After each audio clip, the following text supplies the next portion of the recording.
નમસ્કાર, સ્વાગત છે આપનું સ્વરાજમાં। આમ તો આપણે રોજ હવામાન વિભાગ દ્વારા અને હવામાન નિષ્ણાંતો દ્વારા આપણને વરસાદની આગાહી મળતી જ રહેતી હોય છે, જેથી કરી અને ખેડૂતો અને આમ લોકોને સમજવામાં સરળતા રહે કે આગળના દિવસો છે એમાં હવામાનનો માહોલ કેવો રહેવાનો છે। ત્યારે આજે આપણે જોવાનું છે વિંડીના માધ્યમથી કે આગામી 2 થી 3 દિવસોમાં, જેમાં હવામાન નિષ્ણાંતો અને આઈએમડી ડિપાર્ટમેન્ટ દ્વારા પણ ભારેથી અતિભારે વરસાદની આગાહી કરવામાં આવી છે। ત્યારે આપણે આજના દિવસે વિંડીમાં આપણે જોવાનું છે કે ગુજરાતની અંદર હવામાનની આગલા 2 દિવસો માટે સ્થિતિ શું રહેવાની છે। ત્યારે આપણે જોઈએ કે અત્યારે ભારતની અંદર જે સિસ્ટમ સક્રિય અહીંયા જોઈ શકાય છે એ છે નાગપુરની નજીક, કે ત્યાં એક સિસ્ટમ અત્યારે સક્રિય છે। પણ હવે જો સ્થિતિ જોઈએ ગુજરાતની અંદર આપણે સ્થિતિ જોઈએ કે જે અરબ સાગરના પવનની સ્થિતિ છે એ કન્ટિન્યુઅસલી ગુજરાત બાજુ આવી રહી છે, અને ત્યારે અત્યારે જોઈ શકાય છે કે જે ગુજરાતની અંદર વરસાદી માહોલ છે આજની તારીખ એટલે કે 18 તારીખે કઈ રીતનો રહેવાનો છે। તમે જોઈ શકો છો કે રાજકોટ છે, જુનાગઢ છે, પોરબંદર છે, જામનગર છે, ભાવનગર, મહુવા, અમદાવાદ, ગોધરા, વડોદરા, એ તમામ વિસ્તારોની અંદર, મહેસાણા સહિતના વિસ્તારોની અંદર ભારેથી અતિભારે વરસાદની ક્યાંક ને ક્યાંક આગાહી જોઈ શકાય છે। કેમ કે અત્યારે તમને અહીંયા જે અત્યારે વેધર દેખાઈ રહ્યું છે એ છે વરસાદની સ્થિતિ, કે ભારેથી અતિભારે વરસાદ આવી શકે છે।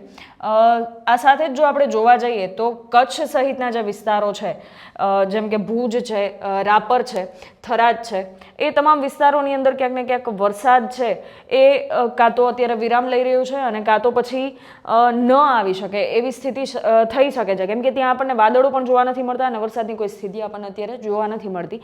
આ સાથે જ જે દરિયાકાંઠાના જે વિસ્તારો છે ત્યાં ક્યાંક ને ક્યાંક આપણને વધુ વરસાદની સ્થિતિ જોવા મળી રહી છે।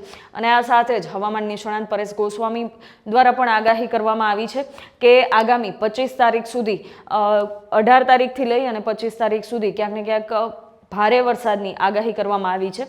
ત્યારે આપણે જોઈએ કે હવે આગળ કે આવતીકાલની શું સ્થિતિ રહેવાની છે। આ 19 તારીખના મતલબ આવતીકાલની સ્થિતિ શું રહેવાની છે એ આપણે જોઈ શકીએ છીએ।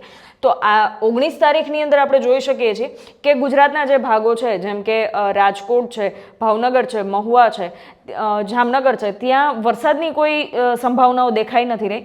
આ સાથે જ જુનાગઢ, વેરાવળ, પોરબંદર અને ઓખા જે દરિયાકાંઠાના વિસ્તારો છે ત્યાં ક્યાંક ને ક્યાંક વરસાદની સ્થિતિ જોવા મળી રહી છે। એ સિવાય ગુજરાતમાં જે કચ્છ વિસ્તાર છે, અમદાવાદ છે, રાજકોટ છે, ભાવનગર છે, મહુવા સહિતના વિસ્તારો છે, ત્યાં ક્યાંય આપણને અત્યારે વરસાદની સંભાવનાઓ દેખાઈ નથી રહી। ત્યારે 20 તારીખના દિવસે આપણે જો જોઈ શકીએ કે સોમવારના દિવસે કેવી સ્થિતિ રહેવાની છે, તો એમાં પણ આપણે જોઈ શકીએ છીએ કે જે દરિયાકાંઠાના વિસ્તારો છે, જેમ કે પોરબંદર, ઓખા, વેરાવળ, મહુવા, એ તમામ વિસ્તારો છે એમાં ક્યાંક ને ક્યાંક ભારેથી અતિભારે વરસાદની સંભાવનાઓ દેખાઈ રહી છે। અને આ સાથે જ મોરબી, રાજકોટ,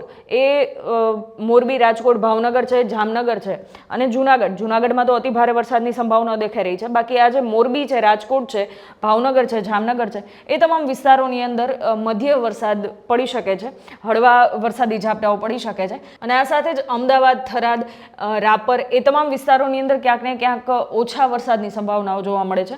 અને આ સાથે આપણે જોઈ શકીએ છીએ કે 20 તારીખ કે સોમવારના દિવસે સુરત અને વાપી સહિતના શહેરોની અંદર ક્યાંક ને ક્યાંક ભારેથી અતિભારે વરસાદની સંભાવનાઓ દેખાઈ રહી છે। અને આ સાથે જ સુરત સહિત વડોદરા સાથે ગોધરા છે, વાપી છે, એ તમામ વિસ્તારોની અંદર ક્યાંક ને ક્યાંક ભારેથી અતિભારે વરસાદની સંભાવનાઓ દેખાઈ રહી છે। તો આ આપણે જે ઇન્ફોર્મેશન જોઈ છે એ વિંડીના માધ્યમથી જોઈ છે, તેમ છતાં પણ આપણે હવામાન નિષ્ણાંત અને આઈએમડી વિભાગની જે આગાહી આવે છે એમના પર પણ આપણે ધ્યાન આપીશું, જેથી કરી અને સચોટ માહિતી આપના સુધી મળતી રહે।